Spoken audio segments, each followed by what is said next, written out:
Natural hair colour కోసం చూస్తున్నారా? అయితే Anoos henna and black expert వాడండి. నమస్తే రమ్ గారు. నమస్తే జయ. ఏదైనా మంచి స్టోరీ చెప్తారండి? సీరియల్ లాగా చెప్దామా? పూర్వం ఒక రాజ్యానికి ఓ రాజుగారు రాణిగారు ఉండేవారట. పాపం వాళ్ళకి పిల్లలు లేరు. ముద్దుగా ఒక ఆడ గుర్ర పిల్లని పెంచుకున్నారు. దానికి పిల్లలు పుట్ల. అక్కడి నుంచి ఒక కుక్కని పెంచారు. కుక్కకి పిల్లలు పుట్ల. ఆడ కుక్క అంటే ఓ సంవత్సరంన్నర తిరిగేసరికల్లా అది అటు ఇటు తిరిగి పిల్లల్ని కనేస్తుంది. అది తిరిగేది కానీ దానికి పిల్లలు పుట్టేవి కాదు. కుక్కకి పిల్లలు పుట్ల, గుర్రానికి పిల్లలు పుట్ల, రాజుగారికి రాణిగారికి కూడా పిల్లలు లేరు. ఆ కాలం ఏంటంటే రాజ కుటుంబమే రాజులుగా ఉండాలి. ఆయనకి కజిన్స్ కూడా లేరు. ముందు ఫస్ట్ కజిన్స్ అందరికీ ఎవరి రాజ్యాలు వాళ్ళకు ఉన్నాయి. కొంతమంది ఒకళ్ళిద్దరు ఏం చెప్పారంటే వాళ్ళ కజిన్స్లో ఎవరి పిల్లనైనా తెచ్చుకొని పెంచుకోండి, మరి మీకు సంతానం కలుగుతుంది అంటే. తెచ్చుకుని పెంచుకున్న కుక్కని గుర్రాన్ని వీడి పుట్టలేదు, మళ్ళీ వాడిని తెస్తే వాడికి ఏమవుతుందో అందుకని అట్లా తేలేదట. సరే ఏం చేశారు, కొంచెం రోజులు గడుస్తూ ఉన్నాయి. గడుస్తుంటే బాగా ఆలోచించి రాజుగారు పెద్ద చాటింపేశారు. మా గుర్రానికి మా కుక్కకి పిల్లలు పుట్టించేలాగా ఎవరైనా ఏదైనా మాయమో మంత్రమో యజ్ఞమో హోమమో జపమో తపమో మహత్తర మూలికలు ఏమైనా ఇచ్చేటట్టయితే వాళ్ళు కోరింది ఇస్తాము. వాళ్ళతో పాటు గుర్రానికి కుక్కకి కూడా మరి వాటికి కూడా సంతాన సాఫల్యం లేకపోతే ఒక జీవి వృధా కదా జయ. ఓకే. ఆడ జీవితం వృధా కదా, వాటికి సంతానం ఉండాలి. సరే ఆ వారా వీరా వచ్చారు, మందన్నారు, మంత్రం అన్నారు, మాకన్నారు, ఏమీ కాలేదు. ఇలా కొంతకాలం గడిచిన తర్వాత ఒకరోజు ఒక సన్యాసి వచ్చాడు. సన్యాసి వస్తే ఆ సన్యాసి రాజుగారి దగ్గరికి, అంతకుముందు వచ్చిన వాళ్ళందరూ ఏవో అవి ఇవి చేయించారు, ఏమీ ఫలించలేదు. వీళ్ళకి ఒక విసుగు పుట్టింది. రాజుగారిని సంతోషపెట్టాడు తన మాటలతో. సంతోషపెట్టి ఏమన్నాడు, ఏది కోరితే అది ఇస్తామన్నారు కదా అంటే ఇస్తామన్నారు. సరే అని చెప్పి 9 మాత్రలు ఇచ్చాడు. 9 మాత్రలు ఇచ్చి మీ రాణిగారికి ఒక 3 మాత్రలు, కుక్కకు ఒక 3, గుర్రానికి ఒక 3 వేయించేసాడు. రోజుకొకటి చొప్పున. 3 నెలలు తిరిగేసరికి రాణిగారికి ఒక కొడుకు, గుర్రానికి ఒక పిల్ల, కుక్కకు ఒక పిల్ల పుడతాయి. ఆ రెండింటికి ఆడపిల్లలు, ఈమెకి మగపిల్ల. ఏదో ఒక పిల్ల. పిల్ల అంటే ఆడపిల్ల కదా? కాదు. ఓకే. పిల్ల అంటే గుర్ర పిల్లని, ఆడపిల్ల మగపిల్ల ఏదో ఒక పిల్ల కుమారుడు కలుగుతాడు. నెల తిరిగాక మళ్ళీ రాణిగారికి ఒక కొడుకు, కుక్కకు ఒక పిల్ల, గుర్రానికి ఒక పిల్ల పుడతాయి. విని వాళ్ళు విచిత్రంగా చూస్తారు, ఏం చెప్తున్నాడు ఈయనని. నీకు కూడా క్వశ్చన్ మార్కు. 3వ నెలలో మళ్ళీ రాణిగారికి ఒక కుమారుడు, గుర్రానికి ఒక పిల్ల, కుక్కకు ఒక పిల్ల పుడతాయి. నెల ఒక గ్యాప్తో, ఒక 1 మంత్ నెల గ్యాప్తో నీకు 3 కుమారులు, గుర్రానికి 3 పిల్లలు, కుక్కకి 3 పిల్లలు పుడతాయి. నేను ఎప్పుడు వచ్చినా ఓ పిల్లని, ఓ గుర్ర పిల్లని, ఒక్కొక్క పిల్లని నాకు ఇచ్చేయాలి అంతే. ఒక్కసారి వస్తాడా? ఎప్పుడు వచ్చినా ఇచ్చేస్తానే ఉండాలి? ఎప్పుడో వస్తా, నేను వచ్చినప్పుడు వచ్చిస్తాడా? నేను ఎప్పుడు వస్తే అప్పుడు ఒక పిల్లాడిని ఇవ్వాలి నాకు. పిల్లాడితో పాటు ఒక కుక్క, ఓ గుర్రం కూడా. రైట్. నా వల్ల కలిగిన సంతానం, నేను ఇచ్చిన మందు వల్ల.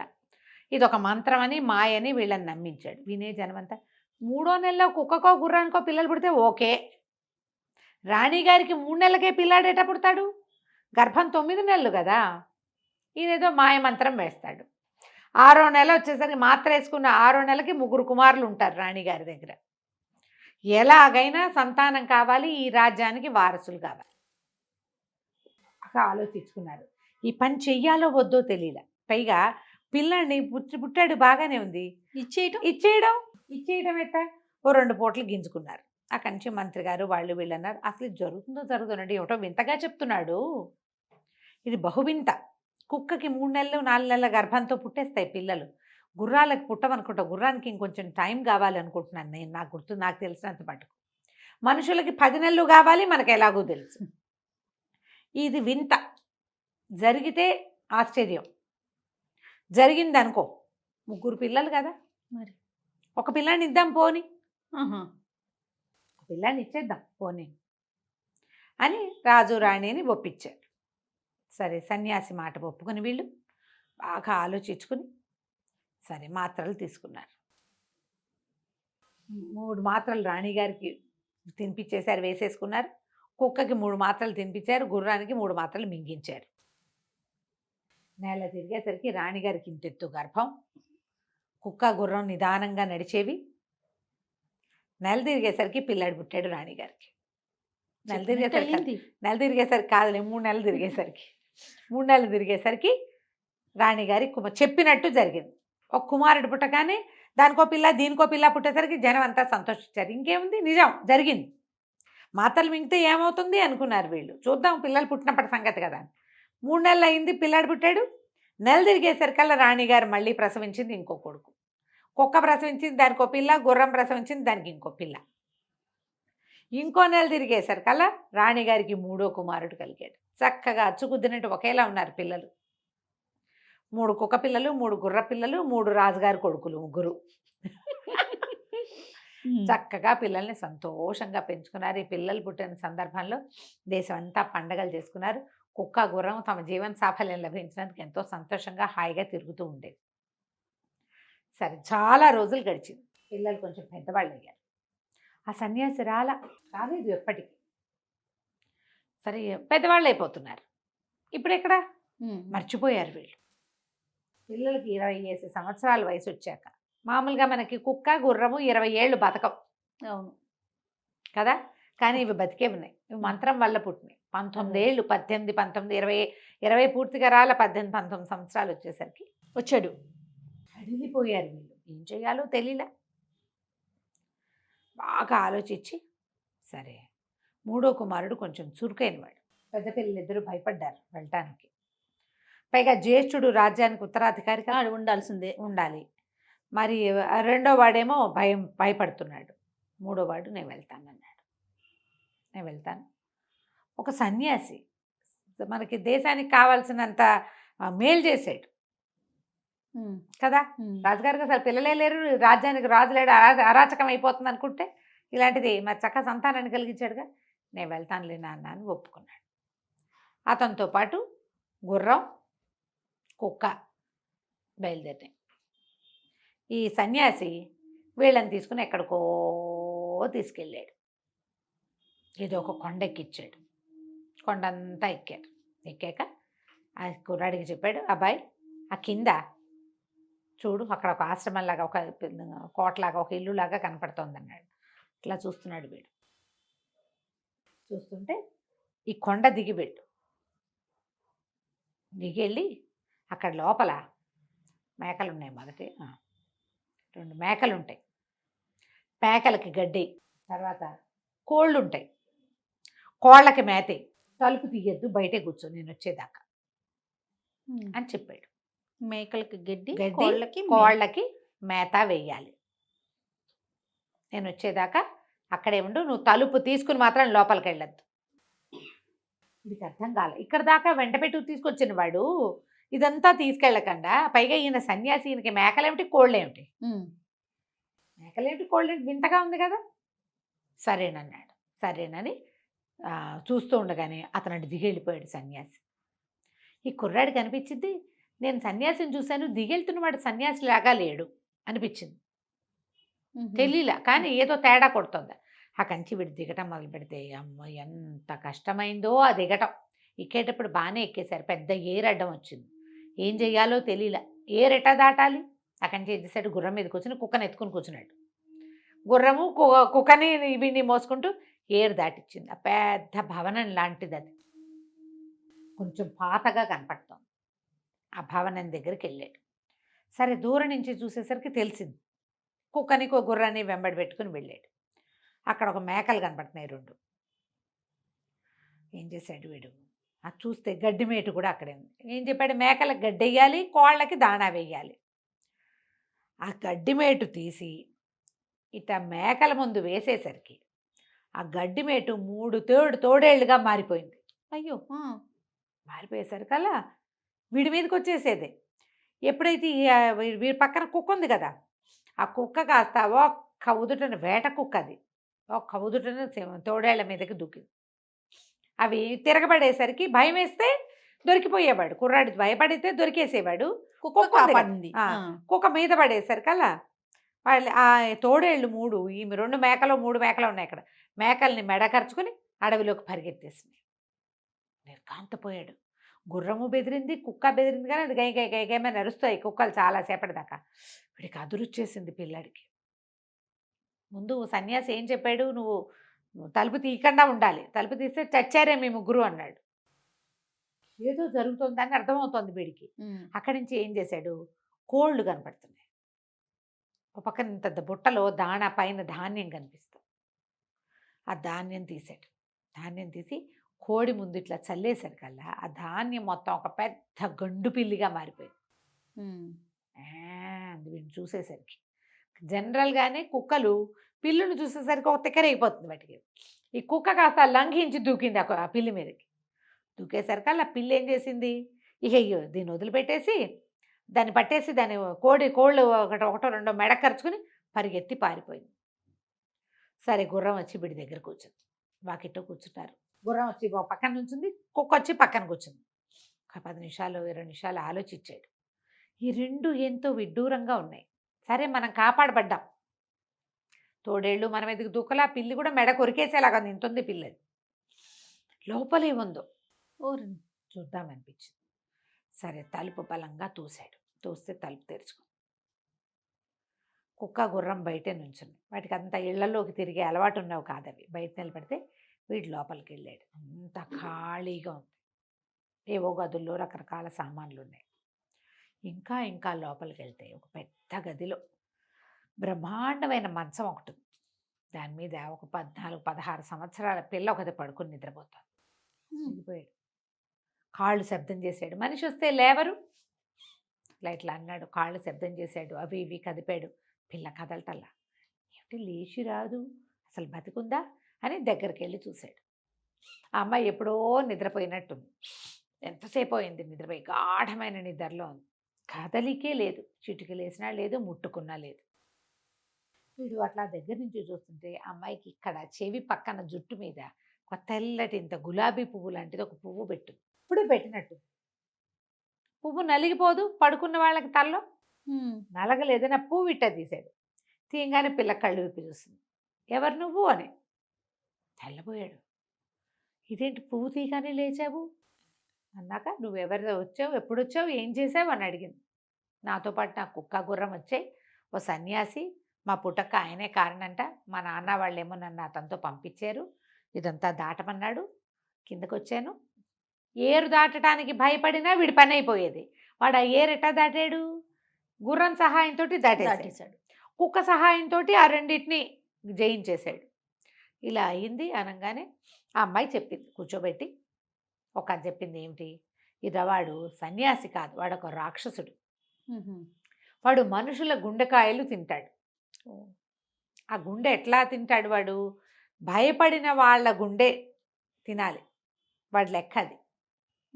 అందుకని ఏదో ఒక కష్టమైన పని చెప్తాడు. ఆ పని చేయడానికి భయపడితే వాళ్ళ గుండె అతనికి దొరికేస్తుంది. నిన్నేం చంపి తినలేడు వాడు. నువ్వు భయపడినప్పుడే నీ గుండె వాడికి దొరుకుతుంది. నిన్ను పట్టుకోగలుగుతాడు. అందుకని ఎంతమంది గుండెకాయలో తిన్నాడు వాడు. భయపడాలంతే. అందుకని మీరు చెయ్యలేనంత కష్టమైన పనిని చెప్తాడు. నువ్వు ఆ గంటు దిగలేవు, ఆ ఏరు దాటలేవు అనుకున్నాడు.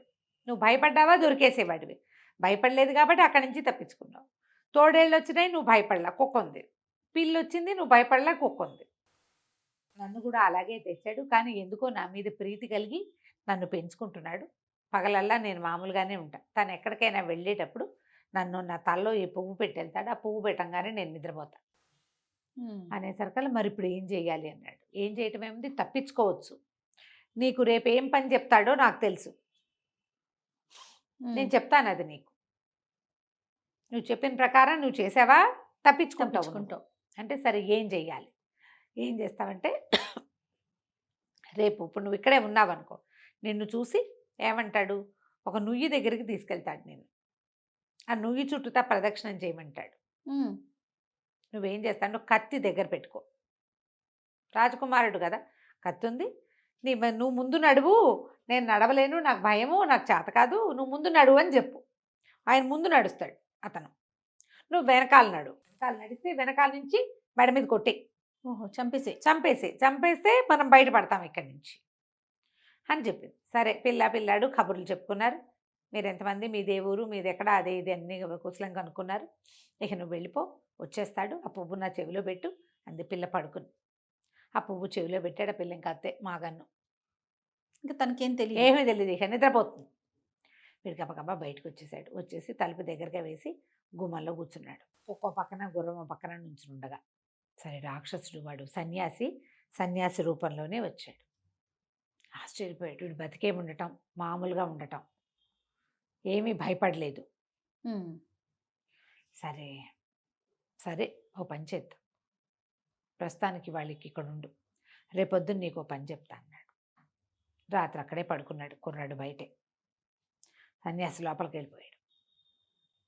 వెళ్ళిపోయి ఆ పిల్లని మెలకు తెప్పించాడు.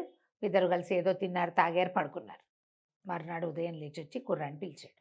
పిలిచి లోపల ఒక బ్రహ్మాండమైన నుయ్యి ఉంది, ఆ నూతికి ఒక ప్రదక్షిణం చేయాలి. మనం ప్రదక్షిణం చేసి నూతిలోకి దిగి నాకు కావాల్సిన వస్తువు తీసి పెడదు కానీ నువ్వు రాకుమారుడు కదా అన్నాడు. కుర్రాడు ఒప్పుకున్నాడు. నువ్వు ఇది దాకా వెళ్ళారు. అది ఎట్లా ఉందంటే ఈ బిల్డింగ్ లోపలికి వెళ్ళిపోతే లోపల ఎక్కడో కొంచెం చీకటిగా మాగన్నుగా మూతగా ఉన్న ప్రాంతం, అది పెద్ద నుయ్యి, చాలా పెద్దది. రాజకుమారుడు అన్నాడు, నేను ఎప్పుడూ ఇలాంటివి చేయలే, నాకు తెలియదు అసలు ఆ ప్రదక్షిణం ఏంటో అదేంటో, దీని చుట్టూతా దారి కూడా నాకు కనిపించట్లా, సరిగ్గా చీకటిగా ఉంది, నేను నడవలేను, నువ్వు నడిచి చూపించు, నీ వెనకాల నేను కూడా వస్తా, నా వల్ల కాదు అనేసరికల్లా ఇతను ఏం చేశాడు, రాక్షసుడు సరేనని నడవటం మొదలుపెట్టాడు. కుర్రాడు ఎంత స్పీడ్గా నడిచినా వాడిని పట్టుకోలేకపోయాడు. ఉమ్. అతను చాలా వేగంగా నడుస్తున్నాడు. అదేదో ఇంత బావి కాదు, బాగా ఒక 10-15 మీటర్ల కైవారం ఉంది. దాని చుట్టూతా 3 ప్రదక్షిణాలు చేస్తే చాలన్నాడు. 3 ప్రదక్షిణాల్లోనూ ఎక్కడా ఆ కుర్రాడు భయపడిన సూచనలే లేవు. ఉమ్. రాక్షసుడికి విసుగు పుట్టింది. ఇవాళకి నువ్వేం దిగక్కర్లేదు, బయటికి వెళ్ళి పడుకోమన్నాడు. ఉమ్. బయటికి వెళ్ళిపో అని చెప్పి, బయట నీకు తిండి దొరుకుతుంది, నువ్వు తిండి తినచి ఉండొచ్చు అని చెప్పి ఆహారం ఏదో పంపించాడు. వీడికి ఒక గుర్రమేమో చుట్టూతా అక్కడ ఇక్కడ తిరిగి గడ్డి మేసి వచ్చింది. తన అన్నంలోంచి కుక్కకు భాగం పెట్టాడు. అది అటుపోయి ఇటుపోయి ఉడతల్ని వాటిని వేటాడి వచ్చింది. ముగ్గురు వాకిట్లో కూర్చుంటారు. సరే రాత్రి రాక్షసుడు ఎక్కడికో వెళ్ళిపోయాడు. వీడేం చేశాడు, రాక్షసుడు బయటికి వెళ్ళిపోగానే బయటే ఉండమన్నాడు. వాడు లోపలికి వెళ్ళటం లేదని ఇతనికి నమ్మకం. కుర్రాడు చెక్కమని లోపలికి వెళ్ళిపోయాడు. ఆ చెవిలో పువ్వు పెట్టున్న అమ్మాయి దగ్గరికి వెళ్ళి ఆ చెవిలో పువ్వు తీసేయంగా నా పిల్ల లేచి కూర్చుంది. ఏమిటి రాక్షసుని చంపలేకపోయావనమ్మా, నేనేం చేయను, తనేమో చాలా ఎత్తు మనిషి, దానికి తోడేమో దొరకలేదు, నా చేతికందే దూరంలో లేడు, తన వెనకాల పరిగెడితే కనిపెట్టేస్తాడు, వెనక్కి తిరిగాడంటే నేను దొరికేస్తాను, మేడం నరకలేకపోయాను, ఇవాళ ఏం చెప్తాడు నాకు, రేపు ఏం చేయాల్సి వస్తుంది అని అంటే, అయితే ఒక పెద్ద సింహాసనాన్ని దగ్గరికి తీసుకెళ్తాడు, వేరే గదిలోకి తీసుకెళ్తాడు, వంగి దండం పెట్టమని చెప్తాడు. నేను ఎప్పుడూ ఇలాంటివి చేయలే, నువ్వు ఒకసారి పెట్టి చూపించమని చెప్పు, వాడు దండం పెట్టడానికి వంగినప్పుడు చంపేద్దు కానీ అని చెప్పింది. సరే కాసేపు కబుర్లు ఆడుకున్నారు ఇద్దరు.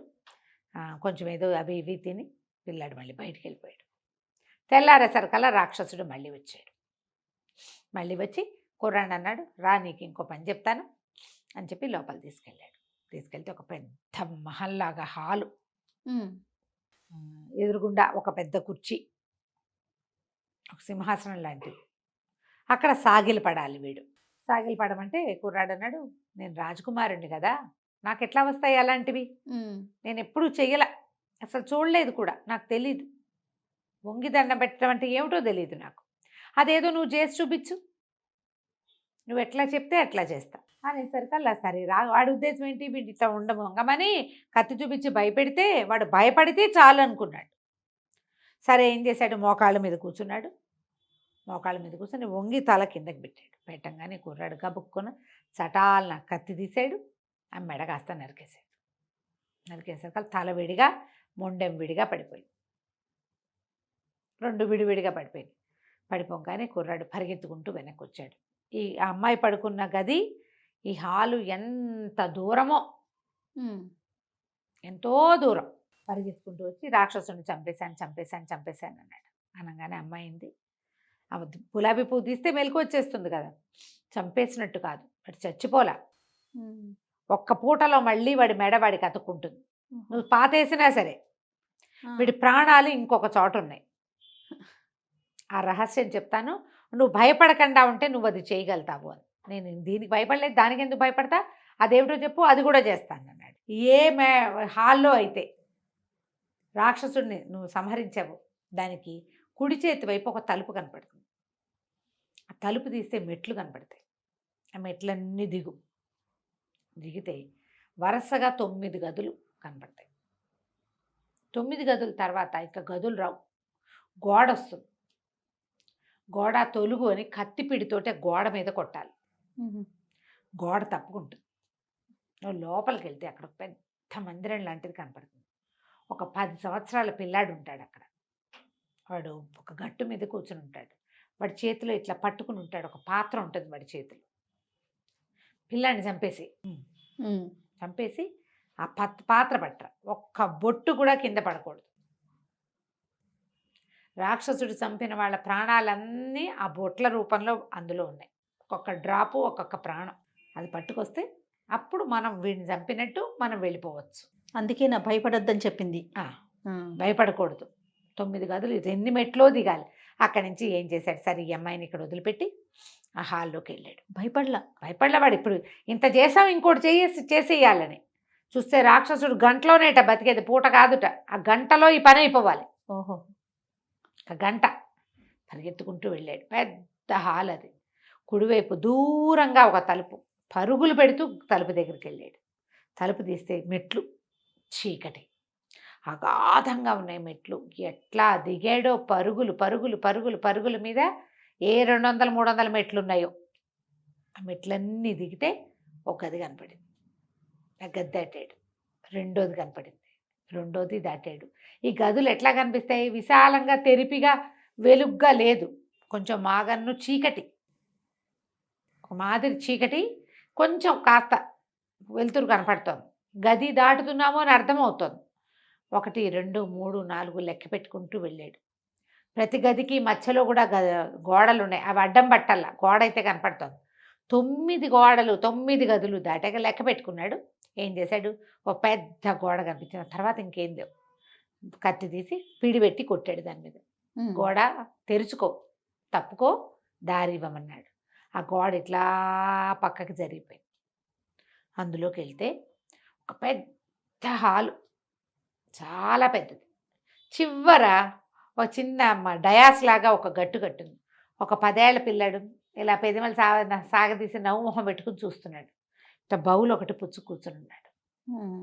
వీడికి అనిపించింది, చిన్న పిల్లాడిని చంపాలా, పిల్లాడిని చంపేసేస్తాం మనం. బాగా దిటవ్ చేసుకున్నాడు. దగ్గరికి వెళ్ళి కత్తి తీసి ఒక్కటే పోటు.